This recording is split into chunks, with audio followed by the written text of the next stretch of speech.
Hello and welcome to City Profile. On this edition of our show, I'll be talking with first-term City Commissioner Raynarldo Henderson. Please stay with us.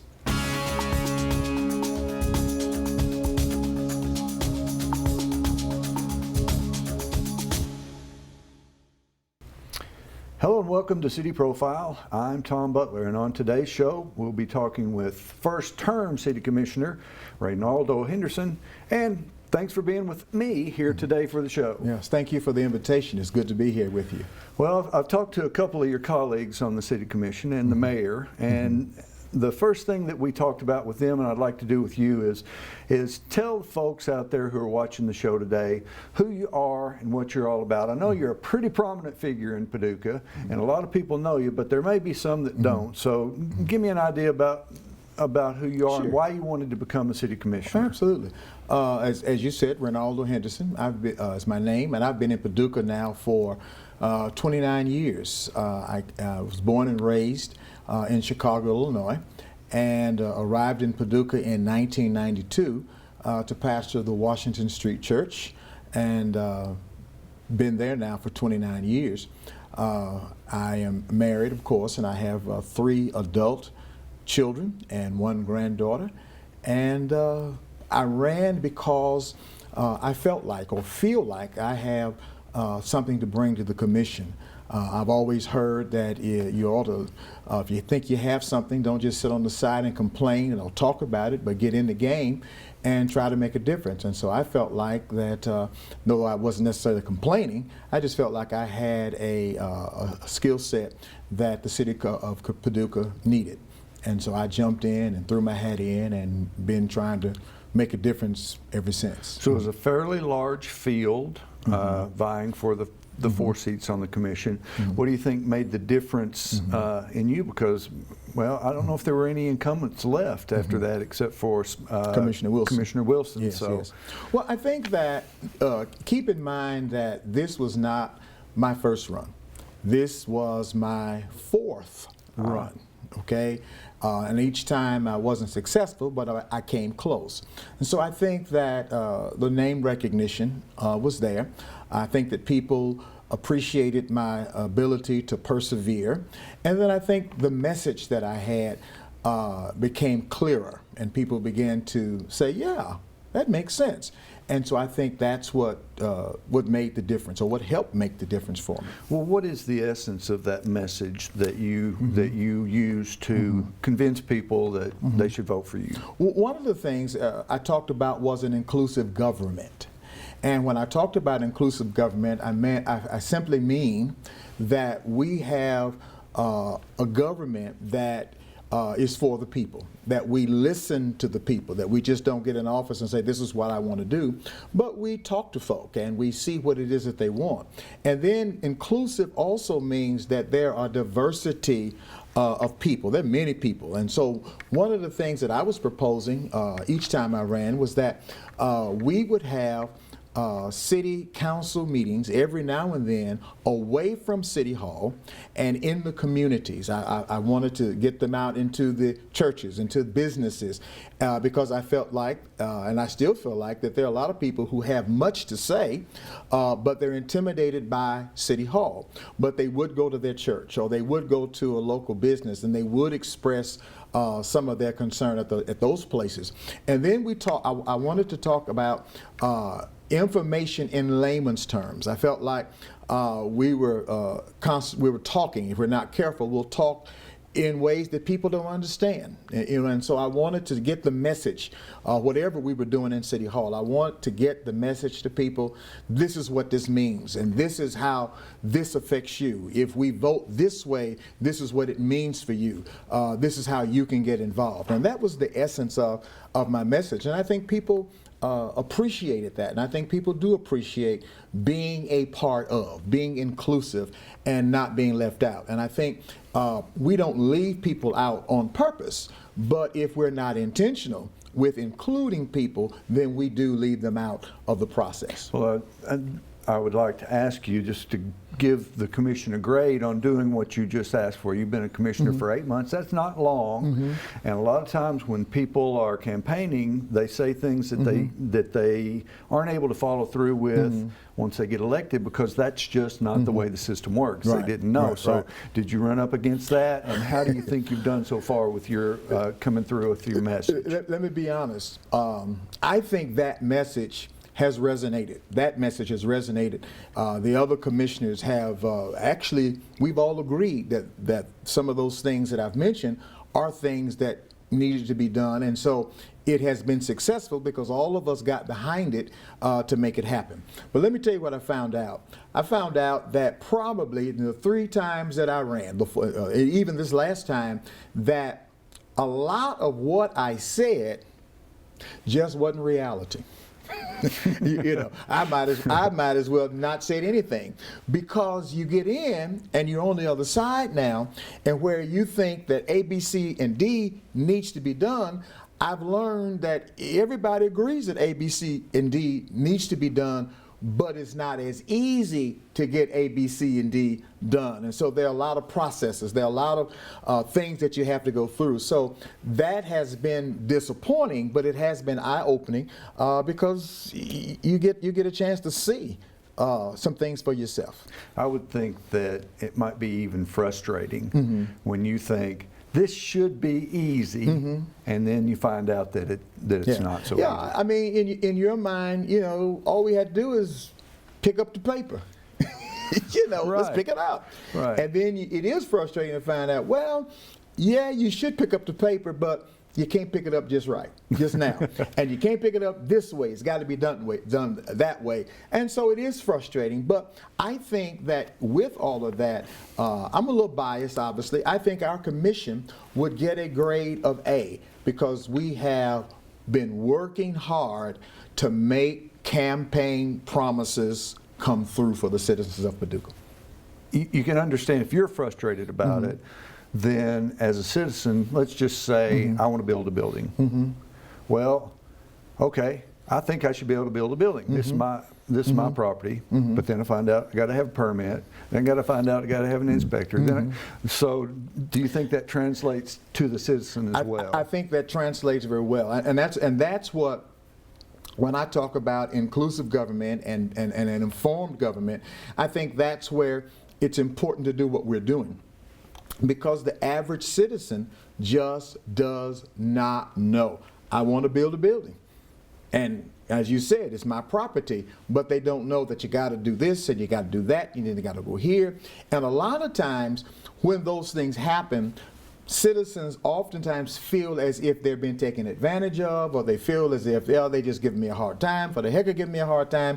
But the reality is there are things that have to be done, and it has to be done in a certain way for their safety, for the safety of others around them. Frustrating, but some things have to be done. Right, right. Well, let's just talk about some of the issues that that you and the commission and the mayor are facing right now. Obviously, one of the things that's on everybody's mind almost every day is COVID, and the city has declared a state of emergency, which to the average person seems pretty serious when you hear state of emergency. What does that really mean? Well, I think it's important for the commission to be responsible, and a part of being responsible is following the executive orders that our governor sets for the state. I think it's important for people, I don't want people to be paralyzed with fear. I don't want it to where people are afraid to go out or to do anything. But at the same time, I think it's important that the city lead the way in making sure that people are safe. And that is that, first of all, that we're talking the talk. Not just talking the talk, but we're walking the walk. So I think it's important that if the city has asked employees or citizens to get vaccinated, I think it's important for us to do the same. I think we need to lead the way. If we're asking for masks to be worn inside buildings, I think that we should be doing the same thing. So this COVID is major. It's major. We've never, in my lifetime, have we experienced anything of this magnitude, but I do think that things are set down and things are put in a way where we can survive, where we can get through it. And then I think that the city also has to be responsive to the needs of our citizens in terms of those who own businesses, those who've been impacted by the pandemic. What then can we do to help them recover or to begin to thrive again? So it's a pretty major deal. Take it serious, but don't be paralyzed to the point that you're afraid to move forward. Now, if I understand correctly, the state of emergency really is only affecting city buildings, maybe City Hall, and those who do business at City Hall. Is that correct? That is correct, as I understand it, yes. So if you have a mask mandate, then you got to come in and you expect people come in to apply for permits or to address the city commission in a meeting to be wearing a mask unless they are engaging in other protocols. So the state of emergency to me is we're locking down everything and you can't go out, and it's really not like that. Yeah, and I pray that we won't have to do that. But again, keep in mind, we have the responsibility of keeping our citizens safe, and if it comes to that, I think that's what we'll have to do. But it is not to that point yet, and I pray that it doesn't get there. Yeah, me too.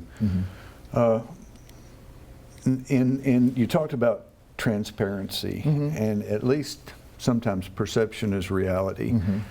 And the former administration, they were proposing an aquatics complex. It seemed to me that the people, and again, perception becomes reality, that the majority of the people who were talking to the commission about that were against it. And yet they voted to float a bond for millions of dollars in spite of that. Now again, sometimes people who are against things are much more vocal than people who are for them. But this commission, you and the mayor, have decided not to do that and have an alternative in working with the county of what you're calling an athletic complex. Sure. Talk to me about that a little bit. Well, I think first of all, I think we go back to the whole transparency piece, and I think that the Aquatic Center was not a bad idea. I mean, I would love to have an aquatic center here in Paducah. The problem at that time was timing. It was just perhaps not the right time, and you had residents who were saying, we don't think it's a good idea, we don't want it. And I think that for whatever reason, we moved forward. And I won't say for whatever reason. I understand the reasons why the previous commission still moved forward. The issue was that the city was threatened to be an aquatic center, if that makes any sense. You know, we're talking about building an aquatic center, and the average citizen's street was flooding. The average citizen's car was underwater, and that's not an exaggeration, that's real talk. But now, and we were talking about it at that point, doing it our own, as you said, doing the bond and the whole bit. But now we have another opportunity, okay, to do something similar, but we're not doing it. It's not just an aquatic center, it's a sports complex. And we have an opportunity to do that, not by ourselves, not on our own, but we have an opportunity to do that with the county, which absolutely helps our relationship, you know, the county-city relationships. So I think that the sports complex is a good thing for us to do. I think that it's a good time for us to do it. And then we're listening to the citizens as well. I've heard nothing but positive things about the sports complex. And so the citizens are saying, yes, this is a good idea. Yes, let's do it. We already have the need. You know, if you look at it now, we have so many sports opportunities here in the city, and we don't have what we need to accommodate them. So people are saying, yeah, hey, go for it. As a matter of fact, some knew that I was against the Aquatic Center facility, and some even said, hey, if you get in, you may not be for the Aquatic Center, but would you think about a sports complex? Okay, so in your mind, what's the difference? I think the difference is that you will probably, with the sports complex, you will probably meet more needs with the sports complex. You've got sports, you've got baseball, and not only that, but all of our children will be able to participate in that. All will benefit for that. Are these outdoor sports? Are they soccer and softball I think they're and all. baseball? Yes, sir. So there's no indoor sports. I don't think there are, but I could stand corrected. Don't quote me on that. Okay. Yeah. Bleep that one out. No. Yeah. Editor, Yeah. one thing that you did mention, and it's a little bit off the subject, but something that has plagued some in the city for some time is flooding. And so, you're right that when people are suffering in their houses or in cars and things get underwater, they don't see it. It doesn't really leave a good taste in their mouth when we say we're going to spend millions of dollars for play. Absolutely. But see now to the defense, to perhaps the previous commission's defense, and what I've learned, there's more to this than the average citizen really knows and or understands. So when we talk about the whole stormwater picture, I am told that if we try to address or try to correct everything about our stormwater challenges, it would probably bankrupt the city. And then on the other side of that, I think that we have to understand that when you have the kind of rain that we were having even during that time, which you don't think about. All you're thinking about is my stuff is flooding, my stuff is underwater.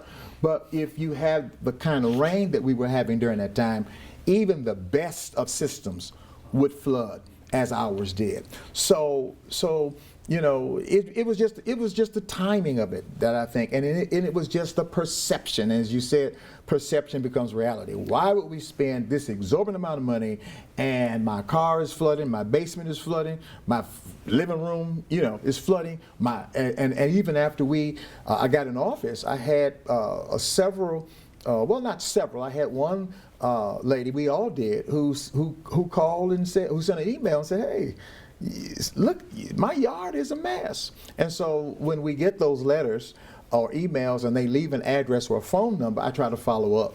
And so I did go to this lady's home and took pictures, and it was absolutely just heart-wrenching to see what I saw in her front yard, in her backyard, in the alley, and I bet you she would have never voted for an aquatic center. Just because of what she dealt with, and that wasn't the first time. It's a repeated thing.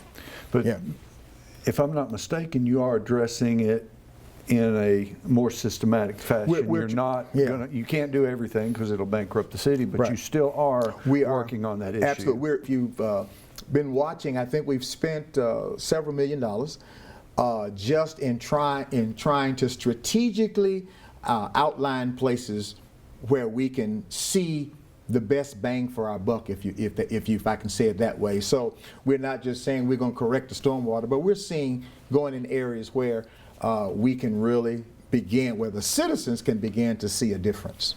Yeah. Another issue that has been really important, and I've been around so long, I remember when 911 was brand new. Probably close to 30 years ago. And it has now become an issue, and I believe the city and the county are working together as another instance of city-county cooperation in trying to make sure that this valuable service stays up and running for the citizens. Absolutely. True? That's true. That's true. 911, I got here in '92, and I think things had just begun to roll with the whole 911.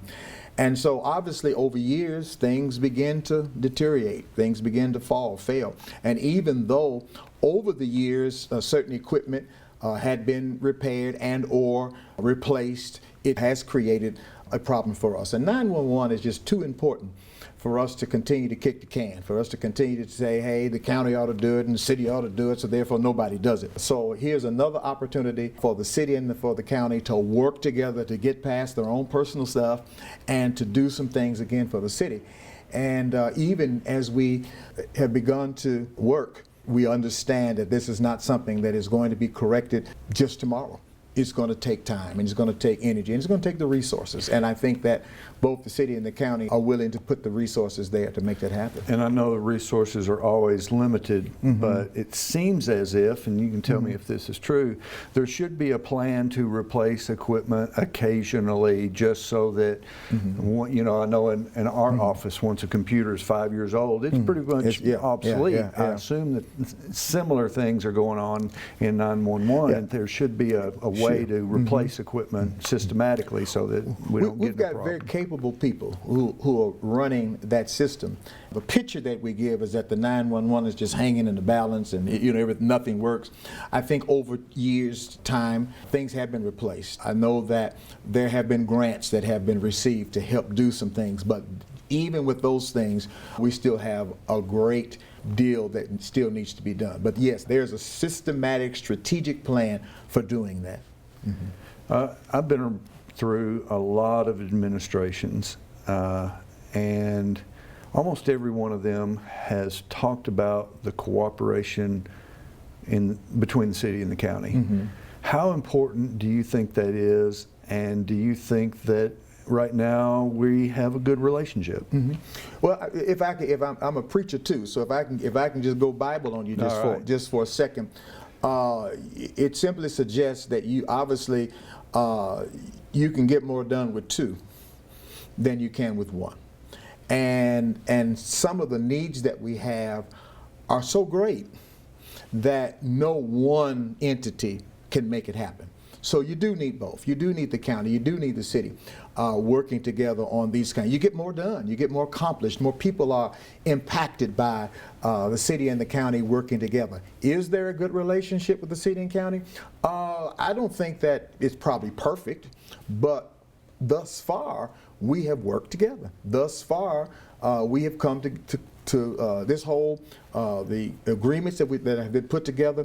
I'm sure that every line hasn't been an agreeable line. Every statement has not been something that the other has taken to heart. But what has happened, or what is happening, I should say, is that we, I think, have made a pact to disagree without being disagreeable.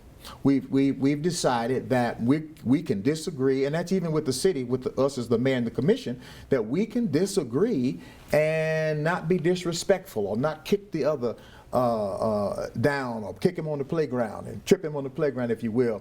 So yeah, I think that we are working towards an absolute excellent relationship between the city and county. That's good, because when you look around politics today, that is not the way things are going on. So if we can do that in our small part of the world, then it gives us a little hope that maybe somebody can talk to one another these days. Absolutely. Another project, and I'm not sure if it's a city-county one, I know it is in the county, is is it going to be a new terminal at Barkley Airport or a renovated terminal at Barkley Airport? I do believe it's going to be a new terminal. New terminal. Yes.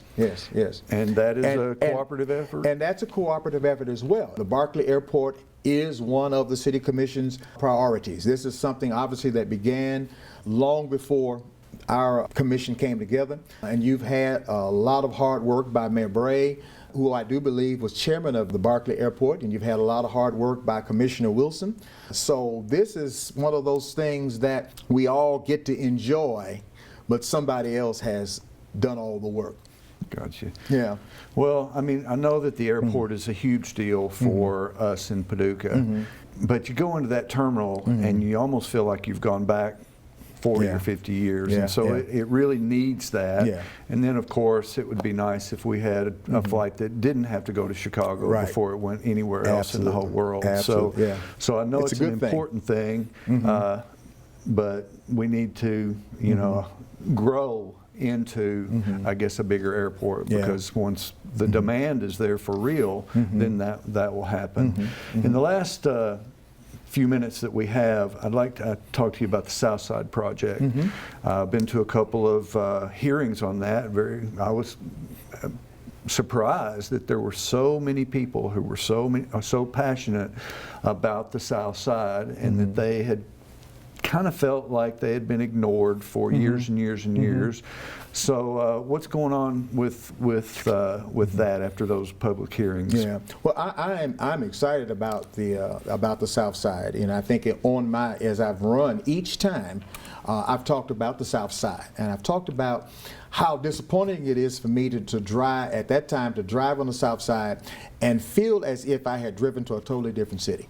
Okay, and so obviously the South Side, the residents and businesses, not intentionally, they just hadn't had the attention. And so obviously it began to look as it looks now. Our City Hall staff, I mean, they're first class. After we got that as a priority, they began to work. And they came up with the whole idea of Rise and Shine, because from the public meetings, we had 2 public meetings, the number one thing that citizens and residents said about the South Side is that we want to clean it up. You know, and I'd always felt like there are things that we could have done on the South Side that wouldn't cost us a whole lot of money. And in my campaign, I talked about cleaning it up. There's some things that just won't cost thousands of dollars. It costs a few $100s to get some grass cut, to pick up some trash. And so the city made a major investment and with the Rise and Shine program, and so it was about sprucing up the South Side. We learned that the South Side was made up of 8 different neighborhoods, and so so it was it's vast, it's large, and so we were able to narrow it down. And for 8 weeks, we went into a particular community and we cleaned it up. We gave the neighbors an opportunity to throw away whatever they needed to throw away, you know, old refrigerators, old stoves, whatever they had. If they got it out to the corner, we would pick it up. And then we had the whole neighbor to neighbor program, that if they could not get it themselves, we had partners with Lowe's and the Paducah Housing Authority, and they came out and they got the stuff and they moved it out. So I think they told me that in June, we started in June, but by the middle of June, we had already picked up about over 45 tons of just debris, just garbage. And so that program worked real well. We had a celebration at different churches. We got the community involved. We went out and had host churches, you know, where we had a celebration time just for what had been done in the community. And so that went very well. And we're trying to work a meeting now to try to figure out or to put a stamp on the next step.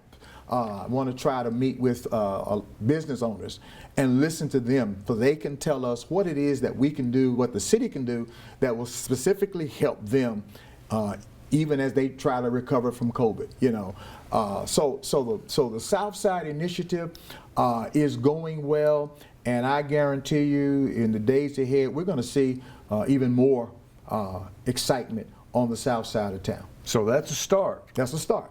And even with that, keep in mind that, you know, the south side has been going in that direction for quite a long time.